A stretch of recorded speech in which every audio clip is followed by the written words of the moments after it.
Thank you, my boy, for keeping this table for us. Sir ये table तो हमेशा आपके लिए रिजर्व रहता है, आप आए या ना आए। शुक्रिया।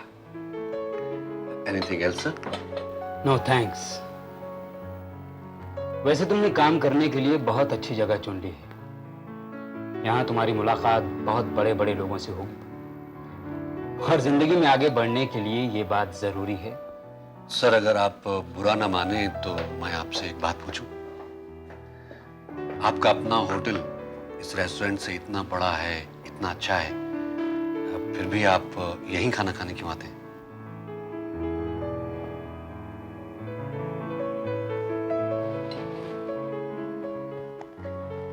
ये मेरा कार्ड है।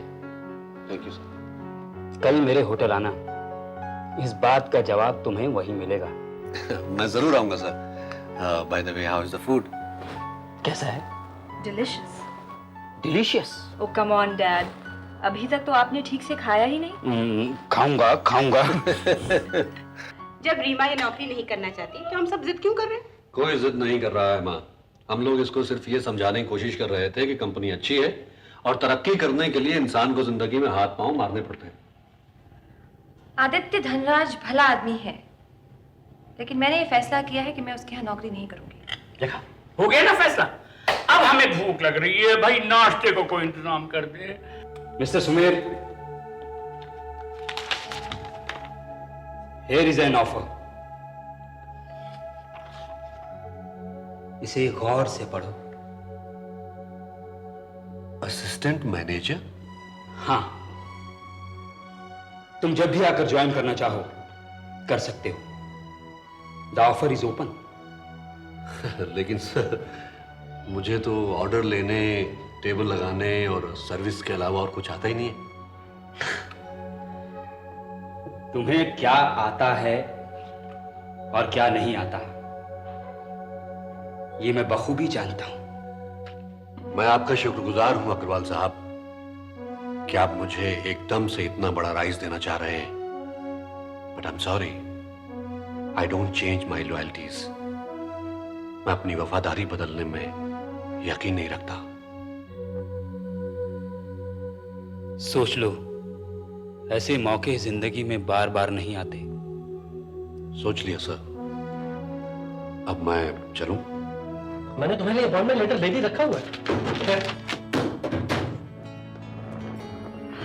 Eddie, thank you very much. तुम्हारी इस ऑफर के बारे में मैंने बहुत सोचा है एडी, और इस नतीजे पर पहुंची हूं कि सैंडविचेस का कर्ज ही रहे तो बेहतर होगा। क्या बेवकूफी की बातें करती हो तुम? तनख्वाह देखी है कितनी तय की है मैंने? हर भावना को पैसे से नहीं तोला जा सकता एडी। तुम्हारा मुझे याद रखना और मुझे ये जॉब ऑफर करना ये जतलाता है कि तुम्हारे दिल में मेरे लिए कितनी हमदर्दी और इज्जत है, लेकिन इस एहसान का बोझ मैं नहीं उठा पाऊंगी। What nonsense! एहसान? Reema, there is no change in me.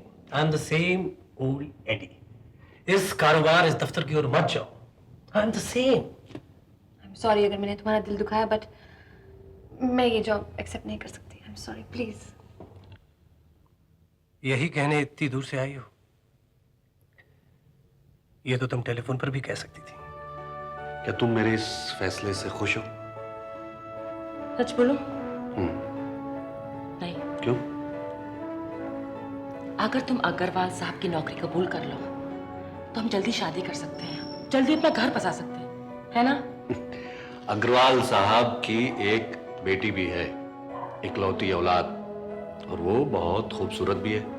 तो मान लो अग्रवाल साहब के दिमाग में ये ख्याल आया हो कि मैं और अच्छा अच्छा अच्छा, मतलब कहानी किस्सों की तरह वो तुम्हें अपना दामाद बना लेंगे। अगर ऐसा हो तो बन जाओ। तुम्हें दुख नहीं होगा?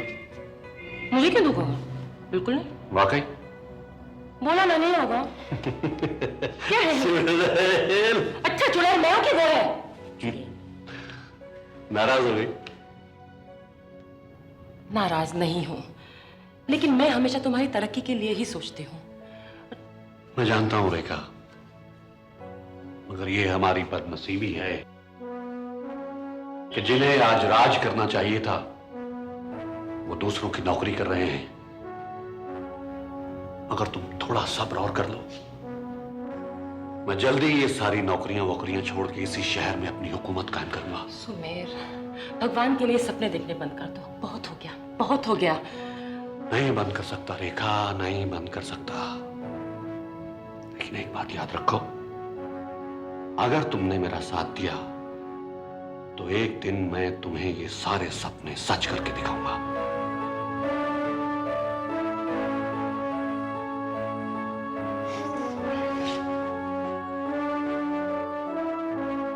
कहाँ जा रहे हो? जा रहा हूं घर छोड़ के। बहुत दुख दिया ना मैंने आप लोगों को। सोचा था भाई के नाम पे वार्ड बनाकर अपने पापों का प्रायश्चित करूंगा, लेकिन ये किस्मत भी साथ दे तो ना। मेरे पहले के 1 लाख रुपए तुम्हारे पास है ना? हाँ है तो, लेकिन वो विरार वाली जमीन में फंसा हुआ है। उसे छुड़ाने में 2-3 महीने तो लग ही जाएंगे। तो फिर थोड़ी सी मुश्किल है। खैर तुम चिंता मत करो, मैं कुछ बंदोबस्त कर लूंगी। करेंगी ना? हाँ, पूरी कोशिश करूंगी। भाभी, मनमोहन, ये बार बार तुम मेरे पैर मत पड़ो, मुझे शर्मिंदा मत करो। तो फिर मेरा काम कैसे बनेगा भाभी? क्या? माँ, ये चाचा जी तुम्हारे पास आए थे कुछ कागज लेकर? हाँ, बेचारे चारों तरफ हाथ पैर मार रहे हैं। कहीं यहाँ तो हाथ नहीं मार रहे? क्या मतलब? मतलब यही मम्मी की जरा इनसे होशियार रहना बस। बेचारे के पैर कहीं जम जाते तो। इस वक्त तक जमे हैं जो अब जमेंगे। अगर काम करने का इतना ही शौक होता तो क्या हमारे दफ्तर में इनके लिए जगह खाली नहीं थी? ये तो बचपन से ही ऐसे हैं। तुम्हें कैसे मालूम? पापा ने मुझे सब कुछ बता दिया था इनके बारे में। बस इनके मुंह मत लगना। ओह हाय एडी, हाउ आर यू? अरे वाह, आज तो तुमने हमारी आवाज झट पहचान ली। उम्मीद है अब ये आवाज याद रहेगी। और सुनाओ, क्या हो रहा है? कुछ नहीं, बस छुट्टी का इंतजार हो रहा है। आधा घंटा बाकी है। कैसे फोन किया? भाई इसलिए कि तुम्हें इस तरह बोर होके छुट्टी का इंतजार ना करना पड़े। सुनो, मेरी ऑफर अभी भी ओपन है। क्या सोचा? कम ऑन एडी, मैंने ये तो नहीं कहा था कि मैं सोच के बताऊंगी। मैंने तो तुम्हें उसी दिन फाइनल ना कर दी थी जब मैं तुम्हारे ऑफिस में आई थी। देखो, मैं तुम्हारा दोस्त हूं, इसलिए मैं नहीं चाहता कि तुम्हारी एबिलिटी, तुम्हारा टैलेंट वहां पर वेस्ट हो। तुम्हें कैसे मालूम कि मैं काबिल हूँ? हाँ? नहीं, मैं अपना फैसला नहीं बदलूंगी। ये क्या है और किस लिए? इसलिए बाबा कि आज से 30 साल पहले आज ही के दिन ये घर आबाद हुआ था। You naughty children. और ऐसे भोले बने हुए बैठे मुझे कुछ मालूम ही नहीं है। Thank you. मगर ये हमारी गौरी है कहाँ? वाह वाह रे गौरी, आज भी तुम बिल्कुल वैसी ही लग रही हो जैसे 30 साल पहले लगी। कैसे हो सकती है बाबा? आप भी सपने देखते रहते हैं, जागिए। अच्छा भैया जागते हैं। आज उनके बालों में थोड़ी सी सफेदी आ गई। बस बस बाबा, मेरी माँ के बारे में और कुछ मत कहना। आओ माँ, वरना अपना झगड़ा हो जाएगा। एक मिनट। आज जी ये एक दूसरे को हार पहनाएंगे। बिल्कुल। तो आइए गौरी जी। भाई बच्चों, तुमने भी कमाल कर दिया। हम दोनों बूढ़ों को एक नई जवानी दे रहे हैं। हाँ बाबा, मगर अभी केक इंतजार कर रहा है। अच्छा, कम ऑन, आइए माँ। वाह वाह, मियां अंग्रेज बहादुर, क्या चीज पैदा की। ऐसे नहीं बाबा, ऐसे आइए आइए आइए आइए। और अच्छा। हाँ माँ, और नहीं, इनका आज का मीठे का कोटा पूरा हो चुका है। ये पहले बार भी खा चुके हैं। कोई बात नहीं, आज खाने दो मेरे हाथ से। सच? मजाक तो नहीं कर रही? चलो तो खिलाओ।